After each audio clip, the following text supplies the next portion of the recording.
ప్రభుత్వ అంశాలను ఎందుకు కొనసాగిస్తలేదు? కమలాకర్ గారు తీసుకుంటా, మీ వర్షం తీసుకుంటా. కమలాకర్ గారు, బిఫోర్ దట్ వెంకరెడ్డి గారు, భారతీయ జనతా పార్టీ నాయకులు, పల్నాటి వెంకరెడ్డి గారు. వెంకరెడ్డి గారు, గుడ్ ఈవినింగ్. గుడ్ ఈవినింగ్ అండి. సో ఒక అర్బనైజ్డ్ సిటీని, ఒక ఫోర్త్ సిటీని భవిష్యత్తులో డెవలప్ చేయడానికి ఒక సంవత్సరం నుంచి జరుగుతున్నటువంటి చర్చ, ఈ రోజు వీటికి అనుసంధానంగా మెట్రో లాంటి ఒక భారీ ప్రాజెక్టు వస్తే ఇంకా అభివృద్ధి పెరుగుతుంది, యూనివర్సిటీస్ వస్తాయి, అక్కడ నివాస యోగ్యం ఉంటుంది, కంపెనీస్ వస్తూ ఉంటాయి. సో ఒక ఫినాన్షియల్ హబ్గా ఏర్పడుతుంది. So metro is the key point అన్నది అఫ్కోర్స్ అందరికీ తెలిసిన విషయం. మెట్రో వచ్చిందంటే ఖచ్చితంగా ఒక డెవలప్మెంట్ భారీగా ఉంటుందని మనం అర్థం చేసుకోవచ్చు. దట్టు ఎయిర్పోర్ట్కు శంషాబాద్ కనెక్టివిటీ ఉంటుంది కాబట్టి. గతంలో కూడా చాలా క్వశ్చన్స్ రావడం జరిగింది. శంషాబాద్కి అసలు మెట్రో అవసరమే లేదు, మెట్రో డైవర్షన్ ప్రజల్లో ఉన్న సైడ్ ఉంటే బాగుంటుంది, ఉపయోగం ఉన్న సైడ్ ఉంటే బాగుంటుంది అన్న చర్చ చాలా రోజుల నుంచి వినిపించింది. బట్ ఈరోజు ఈ 2 పాయింట్స్ చేసే పరిస్థితి ఉందా? ఈ డిపిఆర్ ఎక్కడి వరకు వెళ్తుంది? కేంద్ర ప్రభుత్వ సహకారం ఎంతవరకు ఉంటుంది? సో డిపిఆర్లో కేంద్రం ఎట్లాంటి నిర్ణయం తీసుకుంటుంది అన్నది ఒక పాయింట్. మీ దగ్గర నుంచి రావాల్సినటువంటి పాయింట్ అయితే కనుక, ఇందాక శ్రీనివాస్ గారు ఒక పాయింట్ లేవనెత్తడం జరిగింది, ప్రజా ప్రయోజనం వర్సెస్ వ్యక్తి ప్రయోజనం. సో వ్యక్తి ప్రయోజనంతో ప్రజలు కూడా అక్కడ ప్రయోజనం పొందుతున్నారు. సో ఇక్కడ వ్యక్తి ప్రయోజనానికి వచ్చేసరికి ఇక్కడ మళ్ళీ కరప్షన్స్ ఉంటాయి, రియల్ ఎస్టేట్స్ ఉంటాయి, వ్యాపారాలు ఉంటాయి, భూములు, లావాదేవీలు, సో ఇవన్నీ చర్చలోకి ఉంటా ఉంటాయి. సో వీటిని ఎట్లా చెప్తారు మీరు? ముందుగా మీకు ఐనిస్ ప్రేక్షకులకి అలాగే ప్యానెల్ మిత్రులకి నమస్కారం. ఇప్పుడు మెట్రో రైలు హైదరాబాద్ అంతటి కూడా విస్తరించడం మంచి పరిణామం. ఎందుకంటే మనం చూస్తా ఉన్నాం, మెట్రో రైలు వచ్చిన తర్వాత కూడా ఏదైతే మియాపూర్ నుంచి ఎల్బీ నగర్ వరకు, తర్వాత అక్కడ నాగోల్ నుంచి రాయదుర్గం వరకు ఏదైతే ఉందో 69 కిలోమీటర్లు మనం చూస్తా ఉన్నాం. రోజు రోజుకు పెరుగుతున్న జనాభా దృష్ట్యా, అవసరాల దృష్ట్యా మరి హైదరాబాద్ లో డెఫినెట్ గా ఇది రావాల్సి ఉంది. ఎన్ని బస్సులు వేసినా కూడా మరి మెట్రోలో ప్రయాణించే వారి సంఖ్య రోజు రోజుకి ఎక్కువ అవుతా ఉంది కూడా. ఎందుకంటే ఈజీగా ప్రయాణం, తొందరగా ప్రయాణం చేయటం ఇవన్నీ కూడా చాలా ముఖ్యం. అయితే ఇప్పుడు సెకండ్ ఫేజ్ లో ఏదైతే వస్తా ఉందో, సెకండ్ ఫేజ్ లో విస్తరిస్తా ఉన్నారో, డెఫినెట్ గా అది మంచి పరిణామం. ఎందుకంటే ఇప్పుడు ఇక్కడ నుంచి ఎల్బీ నగర్ నుంచి ఆయత్ నగర్ కానీ, లేకపోతే ఎల్బీ నగర్ నుంచి నాగోల్ నుంచి ఎయిర్పోర్ట్ వరకు కానీ, ఇంటర్నేషనల్ ఎయిర్పోర్ట్ వరకు కానీ, ఇదంతా కూడా చాలా ఇంపార్టెంట్. చాలా మంది రకరకాల బాధలు పడతా ఉన్నారు, బస్సుల్లో పోక లేకపోతే ఆటోల్లో ఇక్కడ ప్రయాణించాలంటే చాలా కష్టపడతా ఉన్నారు. సో డెఫినెట్ గా ఇదంతా మంచి పరిణామే.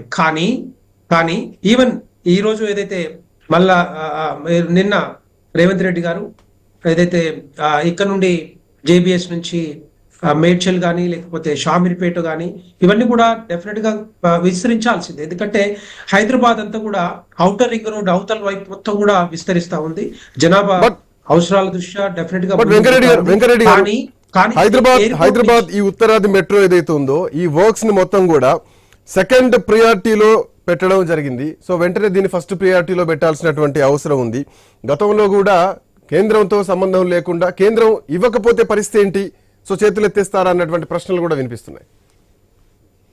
డెఫినెట్ గా, ఎందుకంటే ఇప్పుడు ఇది అవసరం. డెఫినెట్ గా ఇక్కడ నుంచి ఏదైతే జేబీఎస్ నుంచి షామీర్పేట కానీ, మేడ్చల్ కానీ ఎంతో మంది ప్రయాణికులు అక్కడ మరి ప్రయాణం చేస్తా ఉన్నారు. వాళ్ళ అవసరాల దృష్ట్యా ఉండాల్సి ఉండే, యాక్చువల్ గా ఈవెన్ సెకండ్ ఫేజ్ లో పెట్టాల్సి ఉండే. ఇప్పుడు మళ్ళీ పార్ట్ బి లో పెడతా ఉన్నారు. మూడో పాయింట్ ఏంటంటే, ఏదైతే శంషాబాద్ ఎయిర్పోర్ట్ నుంచి తర్వాత ఫోర్త్ సిటీ వరకు 40 కిలోమీటర్లు అనేది, ఎందుకంటే ఎక్కడ చూసినా కూడా, ఏ సిటీలో చూసినా, ఇప్పుడు చెన్నైలో కానీ, ఢిల్లీలో కానీ, బెంగళూరులో కానీ, ముంబైలో కానీ జనాభా ఎక్కడైతే పెరుగుతుందో, జనాభా రద్దీ ఎక్కువ ఎక్కడైతే ఉందో, ఎక్కడైతే అవసరాలు ఎక్కువ అవుతా ఉన్నాయో అక్కడ మెట్రో చాలా ఇంపార్టెంట్. కానీ ఇక్కడ ఏమైతుందంటే, నిన్న చెప్పిన అయితే ముఖ్యమంత్రి గారు ఏదైతే విస్తరిస్తా ఫోర్త్ సిటీ వరకు, ఇది ఎయిర్పోర్ట్ నుంచి ఫోర్త్ సిటీ వరకు 40 కిలోమీటర్లు అనేది ఇప్పుడు అంత అవసరం కాకపోవచ్చు, ఎంత అర్జెంట్ కాకపోవచ్చు. ఎందుకంటే రేపొద్దున ఒకవేళ దాన్ని కట్టిన తర్వాత కూడా, అంటే 40 కిలోమీటర్లు అంటే దాదాపుగా నాకు అనుకుంటా 11,000 నుంచి 12,000 కోట్లు అవసరం రావచ్చు దానికి. ఎందుకంటే ఒకవేళ నిజంగానే అక్కడ వరకు విస్తరిస్తే, రేపొద్దున ట్రాఫిక్ లేకపోతే, లాస్లు ఉంటే మళ్ళీ ఎవరు కట్టాలని? డబ్బంతా కూడా ప్రజలే కట్టాలి కదా, ప్రజల సొమ్మే కదా. ఇప్పుడు పీపీపీ పద్ధతులు కట్టినా కూడా అక్కడ అవసరాలు లేకపోతే, ఇప్పుడంటే డెఫినెట్ గా ఇక్కడ మెట్రో రైల్ బాగా నడుస్తా ఉంది, ప్రయాణికులు బాగా ఎక్కువ వాడుకుంటా ఉన్నారు కాబట్టి పర్లేదు. అంతకుముందు మధ్యలో మెట్రో రైలు వాళ్ళు ఏం చెప్పారు, మాకు లాస్ వస్తుంది, అది వస్తుంది, ఇది వస్తుంది అని చెప్పారు. కానీ ఈ ఫోర్త్ సిటీ వరకు ఏదైతే ఉందో 12,000 కోట్లు ఖర్చు పెట్టి, ఒకవేళ అక్కడ ట్రాఫిక్ లేకుండా ప్రయాణికులు మరి దాంట్లో ఇది వాడకుండా ఉంటే మాత్రం ఇది లాస్ వచ్చే అవకాశాలు ఉంటాయి.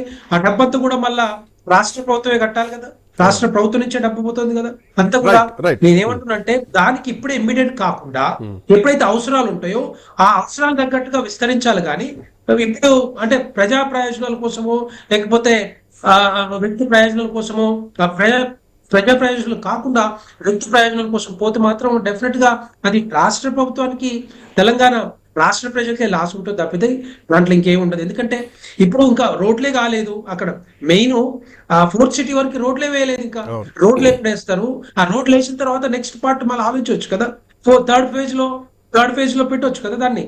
సో అంత రోడ్లు వేసి అవసరం సిటీ డెవలప్మెంట్ అయిన తర్వాత తీసుకోవాల్సిన నిర్ణయాలు ముందే తీసుకొని నష్టాల్లోకి వెళ్తున్నారు అన్నది నష్టాల్లోకి వెళ్తే రేపొద్దున ఎవరు భరిస్తారు? ఇవన్నీ కూడా తెలంగాణ ప్రజలు భరిస్తారు. తెలంగాణ ప్రజల మీద భారం మోపుతారు.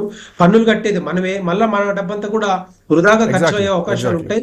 దాని గురించి కొంత లేట్ గా ఆలోచించి చేస్తే మాత్రం బాగానే ఉంటుంది. కానీ ఇమ్మీడియట్ గా దానికి రిక్వైర్మెంట్ అవసరం రాకపోవచ్చు. సో దాన్ని కానీ మిగతా ప్రాంతాలు మొత్తం కూడా ఇంటర్ కనెక్టివిటీ చాలా అవసరం. ఈ రోజు పెరుగుతున్న జనాభా దృష్ట్యా మాత్రం డెఫినెట్ గా, ఎందుకంటే నేను కూడా చూస్తా ఉన్నాను, ఎంతో మంది బాధపడతా ఉన్నారు ఈ మెట్రో రైల్ కనెక్టివిటీ లేక, బస్సులు కూడా సరిగా లేక, తర్వాత ఆటోల్లో క్యాబ్లలో అక్కడిక్కడ పోతా ఉన్నారు. సో ఖర్చు కూడా ఎక్కువ అవుతా ఉంది. సో అదే మెట్రో రైల్ వాడుకుంటే మాత్రం టైంతో పాటు డబ్బులు కూడా ఆదా చేసుకోవచ్చు, ముందుకు పోయే అవకాశాలు ఉంటాయి. దాన్ని కొంత మరి ఆలోచించాల్సిన పరిస్థితి అయితే ఉంటుంది. ఇది ఎయిర్పోర్ట్ నుంచి ఫోర్త్ సిటీ వరకు ఇంకా చాలా అంశాలు ఉన్నాయి. ఆల్మోస్ట్ ఐటీ 10-20 లక్షల మంది ఉండేటువంటి ఈ మాదాపూర్ రాయదుర్గ్ నుంచి కూడా ఇక్కడ నుంచి నేరుగా ఎయిర్పోర్ట్కి కూడా మెట్రో విస్తరించాలన్నటువంటి ప్రపోజల్ కూడా ఉంది. దానిపైన చర్చ కూడా జరగాల్సినటువంటి అవసరం. ఒక చిన్న బ్రేక్ తీసుకుందాం. బ్రేక్ తర్వాత